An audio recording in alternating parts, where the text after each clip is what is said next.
11. Worst black nymphos of the music industry. What if the same voices that made you dance were hiding the darkest secrets of the music industry?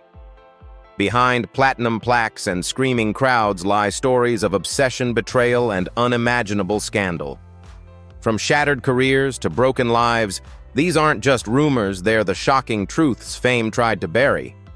Brace yourself as we expose the 11 worst black nymphos of the music industry. The stars who crossed every line and paid the ultimate price. Before we dive in, don't forget to like, share, and subscribe to Legends of Black Excellence, where truth hits harder than any beat. Janet Demita Joe Jackson. Janet Demita. Joe Jackson was never meant to live in anyone's shadow. Born on May 16, 1966 in Gary, Indiana, she entered a world already ruled by the Jackson name. But instead of riding on her family's fame, she built an empire of her own.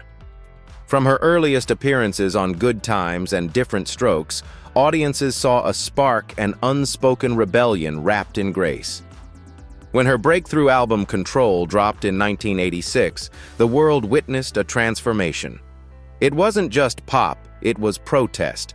Janet's lyrics, her voice, her confidence, all screamed independence. Songs like Nasty and What Have You Done For Me Lately flipped the script on how women, especially black women, were expected to behave. She wasn't asking for approval. She was commanding respect.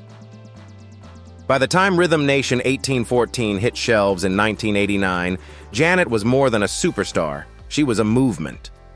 That album sold over 12 million copies worldwide, turning her into one of the most powerful voices in music.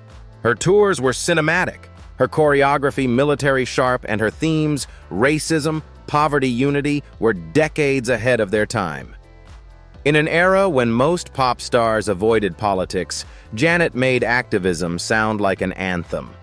Critics hailed her as the female counterpart to Prince and Michael, yet she remained distinct, softer in tone, but equally revolutionary in intent.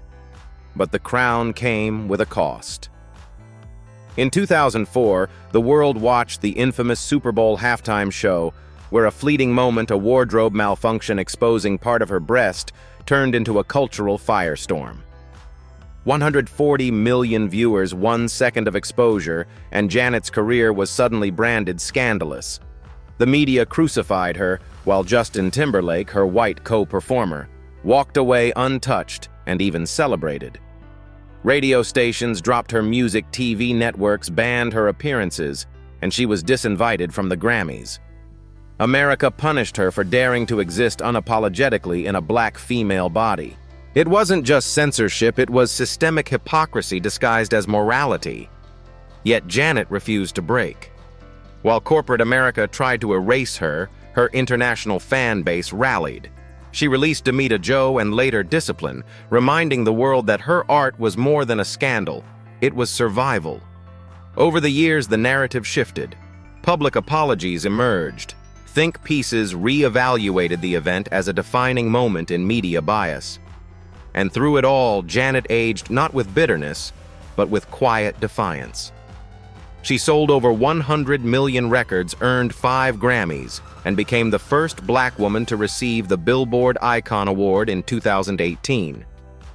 Janet stands as both a symbol of resilience and a mirror of how the entertainment industry punishes its women for daring to be human.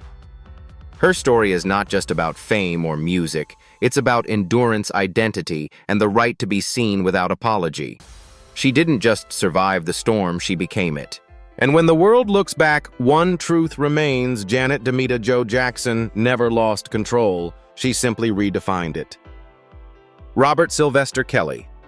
Robert Sylvester Kelly, born January 8, 1967 in Chicago, Illinois, once stood as one of the most powerful and prolific voices in modern R&B. Rising from poverty and hardship, he transformed raw talent into domination of the charts throughout the 1990s and early 2000s. With over 75 million records sold worldwide, Kelly was hailed as the king of R&B. His songs, I Believe I Can Fly, Ignition Remix, Step in the Name of Love were not just hits, They were soundtracks to weddings, graduations, and cultural moments that defined a generation. His smooth tenor and sensual lyricism painted him as both lover and poet. But behind the diamond records and Grammys lay a truth far darker than any fan dared to imagine. From the mid-1990s, rumors began circling whispers of underage girls, secret relationships, and manipulation. In 1994, he secretly married singer Aaliyah, who was only 15 years old, falsifying documents to claim she was 18. That revelation alone should have ended his career, but the machine of fame was too powerful. Record labels turned a blind eye. Media outlets softened the coverage, and fans mesmerized by his music kept dancing. Then came the videotape. In 2002, a grainy VHS surfaced allegedly showing Kelly engaged in sexual acts with a minor. He was indicted on 21 counts of child pornography, but in 2008, after years of delays, he was acquitted due to witness intimidation and lack of cooperation from the victim's family. The industry celebrated his return.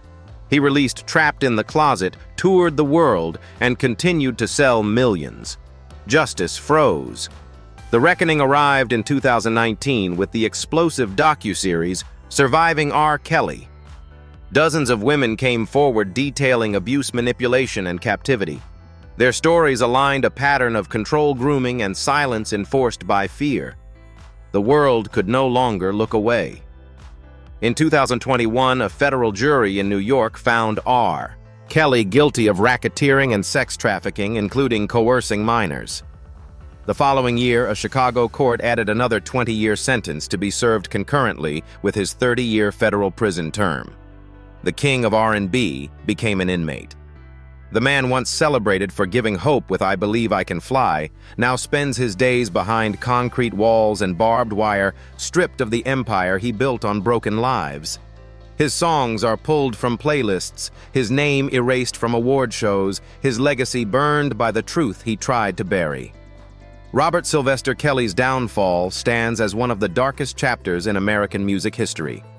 A cautionary tale of unchecked fame, systemic complicity, and the destruction that comes when power goes unchallenged. The voice that once inspired millions now echoes only within a cell, a haunting reminder that no melody, no matter how beautiful, can drown out justice forever. Daystar Shemuel Shua Peterson.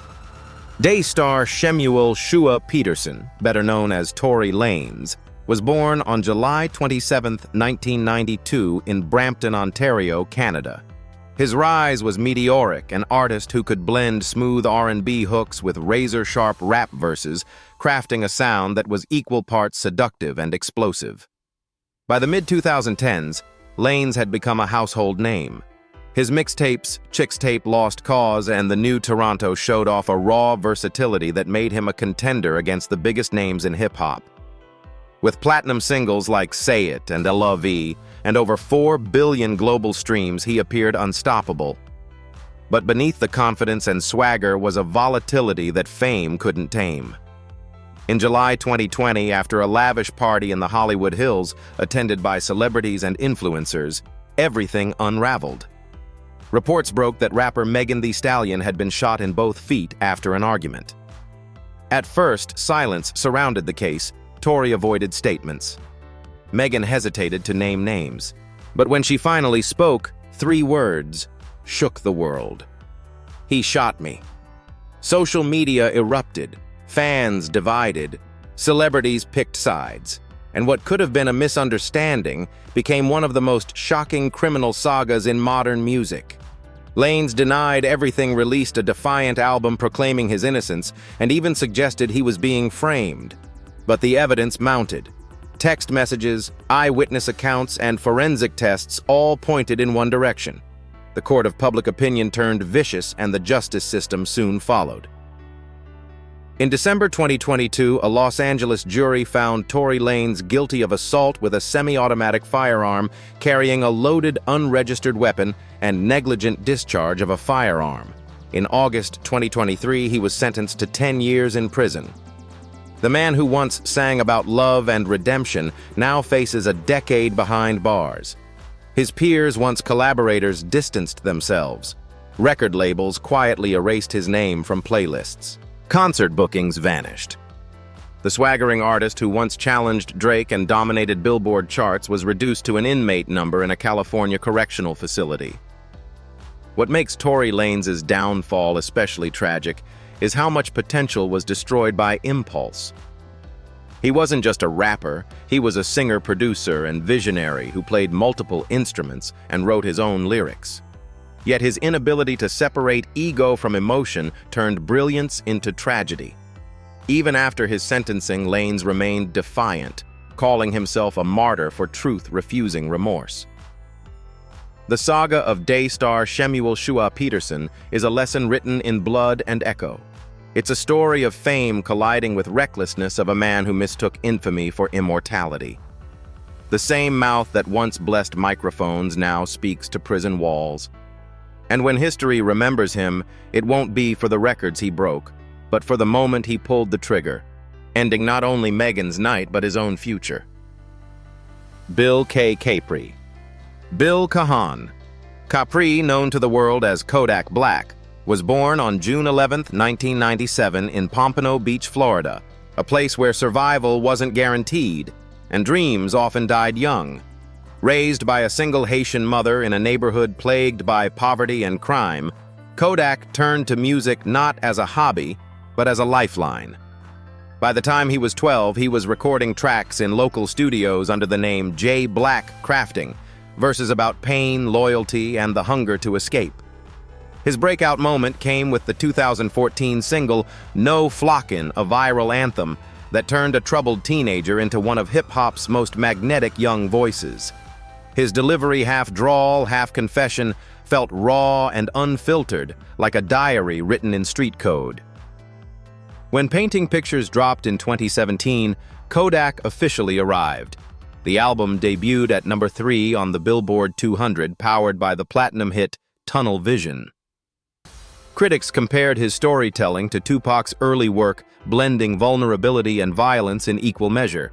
Yet while his music climbed the charts, his life remained anchored in chaos. Arrests followed like echoes: armed robbery, drug possession, probation violations. Between 2015 and 2020, Kodak was arrested over a dozen times, spending nearly half that decade in and out of jail. Each mugshot became a meme, each release a comeback. The phrase, "Free Kodak," became both a rallying cry and a curse, a reminder of brilliance shackled by self-destruction. In 2019, he faced federal weapons charges after lying on firearm applications. Found guilty, he was sentenced to 46 months in prison. Yet in a bizarre twist of fate, President Donald Trump commuted his sentence in January 2021, just before leaving office. Freedom should have been a second chance. Instead, Kodak stumbled again. In 2022, he was arrested in Florida for drug trafficking after police found 31 oxycodone pills and nearly $75,000 in cash in his car. Though he posted bail, his image already battered sank even further. Despite his endless controversies, Kodak remains an enigma. He's donated $150,000 to charity, paid tuition for children of fallen officers, and handed out thousands of Thanksgiving turkeys in his hometown. His music continues to chart. Songs like Super Gremlin and Z's remind fans why they fell for his raw honesty in the first place. His lyrics speak of demons he can't outrun, pain he can't bury, and fame that feels more like a trap than triumph. Kodak Black's story is that of contradiction, a prodigy who embodies both promise and peril. To some, he's the voice of a generation left behind. To others, a cautionary tale of wasted potential. Behind every platinum record lies a headline, behind every smile a scar. And while the world keeps asking whether Kodak will finally change, perhaps the better question is, can chaos ever truly find peace when it's the only rhythm you've ever known? Tremaine Alden Neverson. Tremaine Alden Neverson, known globally as Trey Songz, was born on November 28, 1984 in Petersburg, Virginia.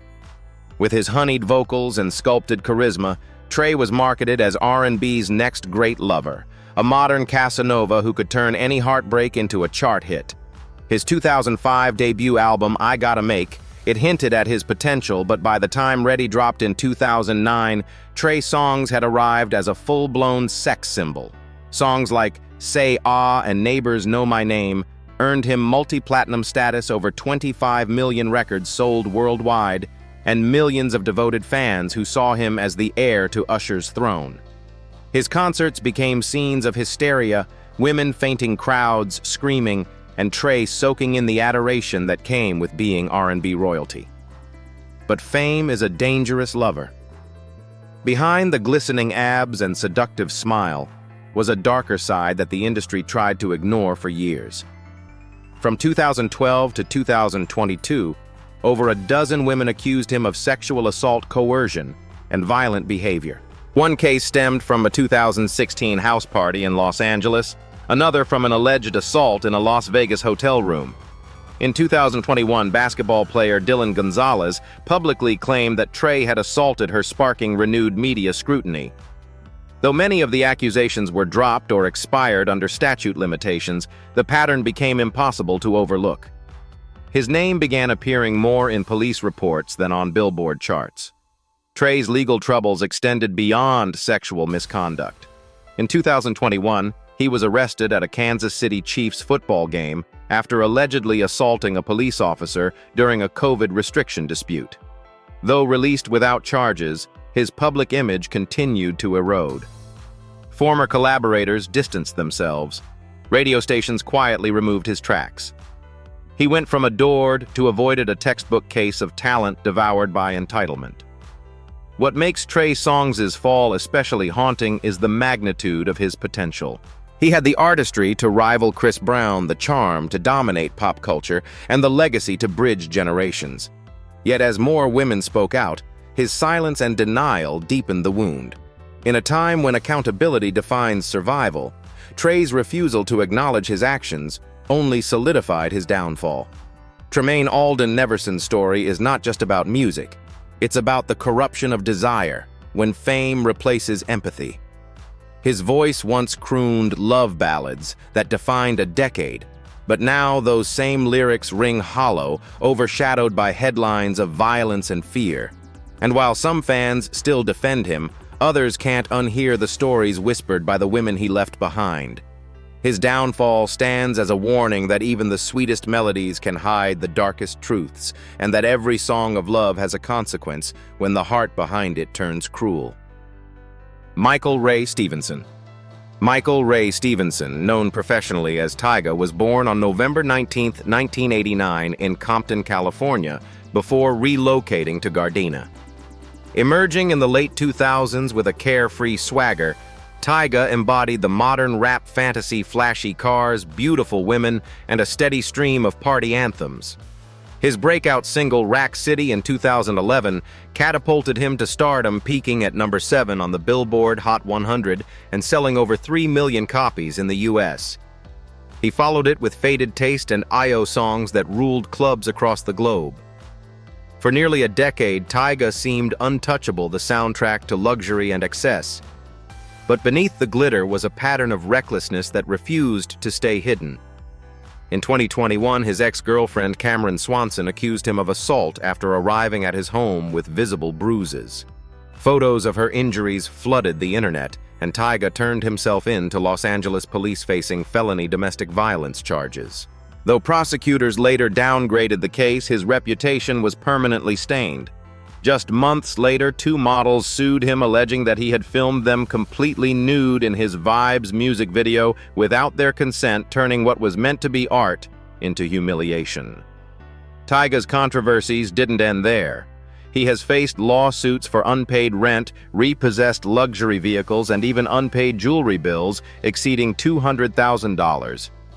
Each scandal painted the picture of a man living beyond his means and morality.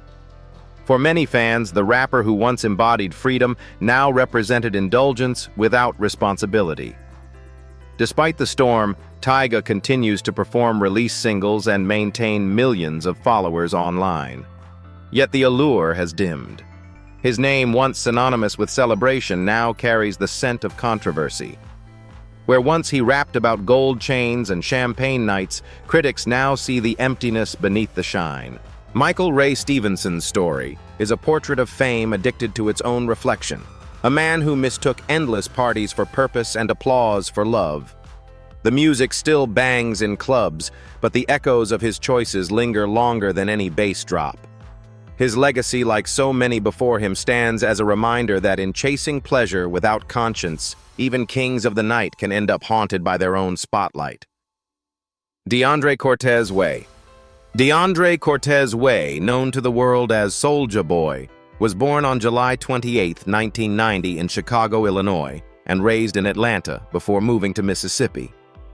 In 2007, at just 17, he detonated onto the music scene with Crank That Soulja Boy, a song that revolutionized digital music forever. It became the first track in history to sell over 3 million digital downloads, topping the Billboard Hot 100 and birthing a viral dance craze that defined a generation. Soulja Boy wasn't just a rapper, he was a blueprint for internet fame. Long before TikTok, he built a multi-million-dollar empire from his bedroom using MySpace, LimeWire, and YouTube to reach fans directly. For a moment, he was untouchable, a teenage mogul with platinum plaques and a futuristic vision. But behind the innovation was chaos waiting to explode. His quick rise turned into an obsession with staying relevant no matter the cost. From 2010 onward, his career became a carousel of controversies, brawls, online feuds, and arrests. In 2019, Soulja was sentenced to 240 days in jail for violating probation linked to a 2014 weapons case. That same year, a woman accused him of kidnapping and assault, describing a night of terror inside his California mansion. In 2020, another ex-girlfriend filed a lawsuit alleging repeated physical abuse and threats over several years. Though he denied the claims, the damage to his reputation was irreversible. Soulja's scandals didn't stop there. He faced allegations of scamming fans with fake electronics under his Soulja Game console brand, unpaid debts to producers, and unverified boasts about owning companies he never built. His social media meltdowns, ranting about Drake, Kanye, and Tyga, became viral spectacles fueling mockery instead of music sales. Yet even amid ridicule, his influence remained undeniable. Without Soulja Boy, the digital music revolution, streaming memes, viral marketing, might not exist as it does today. Still, his inability to evolve beyond controversy left him trapped between legacy and lunacy. Soulja Boy once bragged about being the first to do everything. Ironically, he also became the first to show how quickly fame can devour its own creator. His life serves as a brutal parable of modern celebrity when clout replaces craft, immortality turns into infamy. DeAndre Cortez Way changed the game, but the game changed him even more. Amala Ratna Zandile Dlamini. Amala Ratna Zandile Dlamini, better known as Doja Cat, was born on October 21, 1995, in Los Angeles, California, to a South African actor father and an American painter mother. From the start, she was a digital wildfire, turning memes into music and chaos into charisma. Her 2018 viral hit Mo'u seemed like a joke, but it opened the door to global superstardom.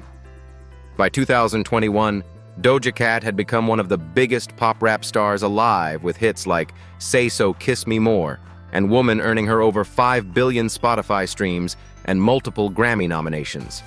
She blended humor, sensuality, and visual artistry into something the world had never seen: a hybrid of Nicki Minaj's attitude and Lady Gaga's theatricality. But fame is a double-edged sword, and Doja Cat wielded it like a weapon.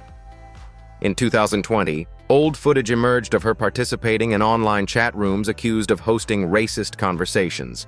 Though she apologized, critics labeled her problematic.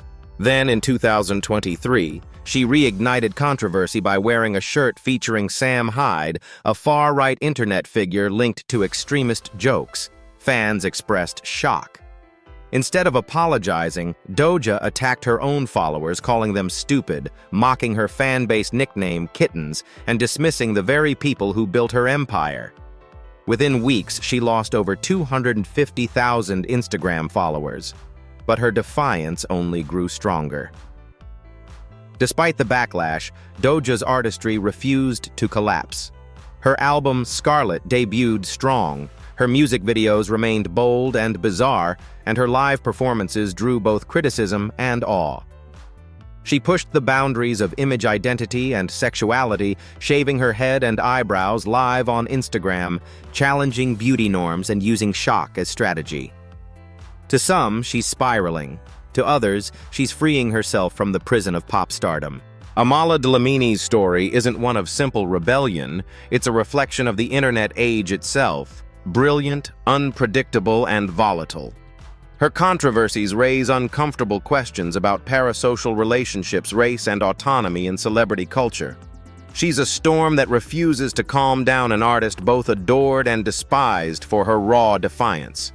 Whether she's burning bridges or building new ones in her own flames, one truth remains: Doja Cat doesn't beg for love. She demands to be seen even if the gaze scorches her alive. Andre Romelle Young. Andre Romelle Young.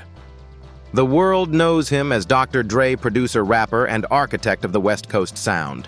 Born on February 18, 1965 in Compton, California, Dre turned the chaos of his surroundings into rhythm-crafting beats that shaped hip-hop itself.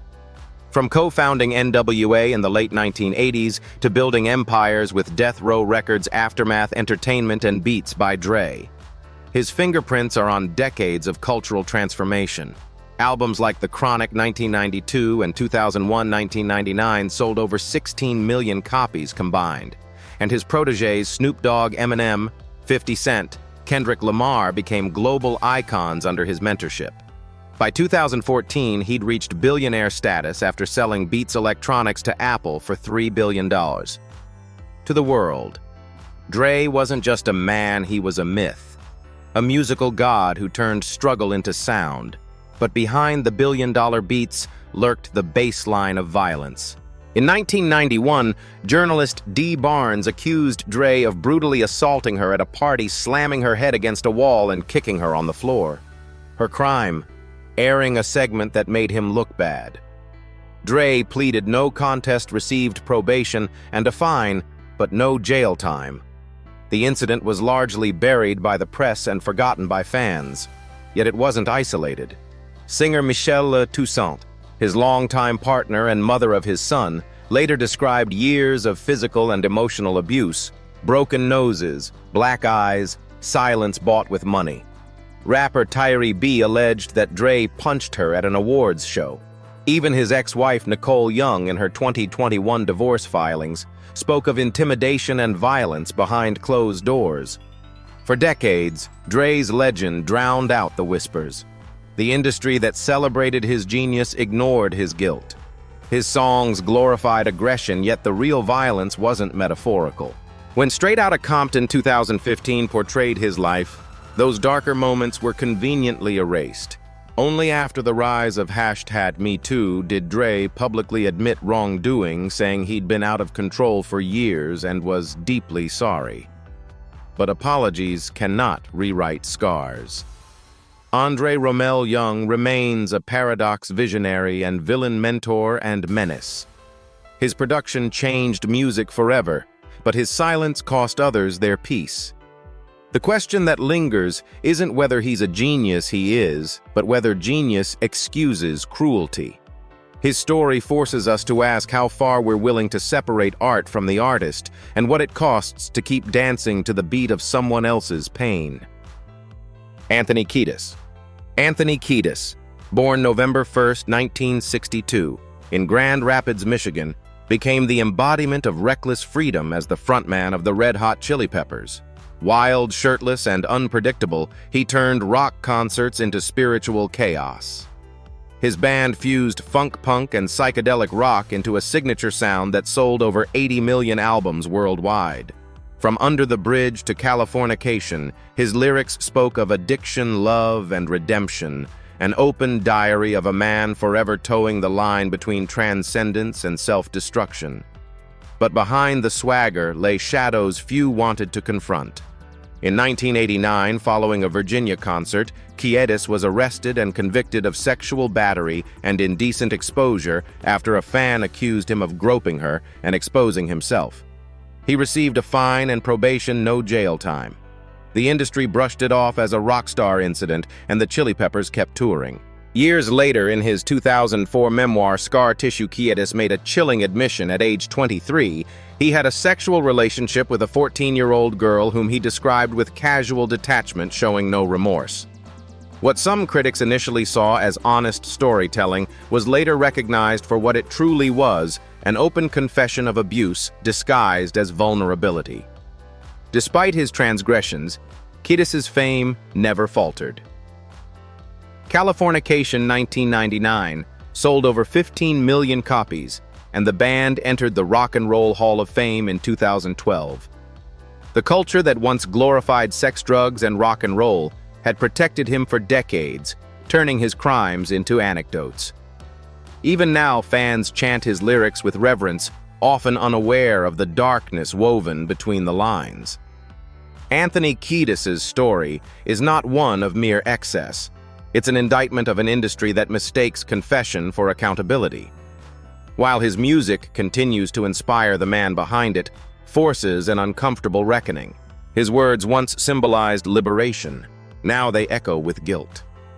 He is proof that fame can immortalize even the unforgivable, and that sometimes the truth isn't found in the melody, but in the silence we refuse to break. Talib Kweli Green. Talib Kweli Green was born on October 3, 1975 in Brooklyn, New York, into a household that prized intellect and justice. His mother was a college professor, his father an academic administrator, so from the beginning words were his inheritance. When he emerged in the late 1990s, alongside Mos Def Yassine Bey, as one half of Black Star hip-hop gained a conscience. Their 1998 album, Mos Def and Talib Kweli Are Black Star, was hailed as a masterpiece, a call for unity, empowerment, and self-awareness in an era dominated by violence and vanity. Kweli's verses weren't about money or fame. They were sermons, sharp, articulate, revolutionary. Critics compared him to poets like Gil Scott-Heron and Rakim, and artists from Kanye West to Kendrick Lamar later credited him as an influence. Throughout the 2000s, his solo career flourished. Albums like Quality 2002 and The Beautiful Struggle 2004 blended activism and artistry. His single Get By, produced by Kanye West, became an anthem for perseverance, capturing the tension between survival and spirituality in Black America. Talib Kweli wasn't just a rapper. He was a teacher with a microphone, the rare artist who made consciousness sound cool. But over time, the clarity that once defined him began to blur into confrontation. His gift for debate turned into a weapon and eventually into his undoing. In 2020, it wasn't an album or a lyric that made headlines, it was a meltdown on Twitter. A woman named Maya Moody tweeted an observation that many prominent Black male celebrities seem to date only light-skinned women. It wasn't aimed at Kweli personally, but he took it as a personal attack. What followed was weeks of relentless harassment. He bombarded her with replies, retweets, and tagged posts, rallying fans to pile on. She reported receiving hundreds of threatening messages as Kweli kept up his barrage for nearly a month. Eventually, Twitter intervened, issuing a permanent ban on Talib Kweli's account for repeated violations involving harassment and targeted abuse. It was a stunning fall for a man once known for uplifting dialogue. Instead of introspection, Kweli doubled down, calling the ban censorship and launching tirades on Instagram and podcasts. His behavior split his fan base, some defending his passion, others condemning his ego. Once a symbol of moral clarity, he now seemed consumed by the very anger and toxicity he had long rapped against. Outside social media, Kweli's legacy remains undeniable: over 15 studio projects, collaborations with Common High Tech and Kanye West, and an enduring influence on socially conscious rap.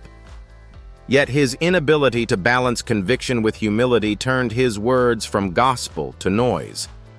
The same fire that once burned for truth began scorching his own reputation. Talib Kweli Green's story is tragic not because he was silenced, but because he couldn't stop speaking. His downfall wasn't about music, but about control, ego, and the dangerous illusion of righteousness in the digital age. He remains a lyrical visionary, but one haunted by the echoes of his own voice, asking whether the fight for justice still matters when the fighter becomes the fury himself. Fame and power often reveal more than they hide. From Janet Jackson's public humiliation to R. Kelly's crimes and Talib Kweli's self-destruction. These stories remind us that talent alone can't erase truth. The industry glorifies brilliance, but buries accountability until the victims speak louder than the music. Each fall from grace forces us to question the culture that worships fame yet excuses its sins. Were these stars victims of the system or architects of their own ruin? Share your thoughts below. Legends of Black Excellence wants to know when the rhythm fades. What do we really hear, the art or the warning?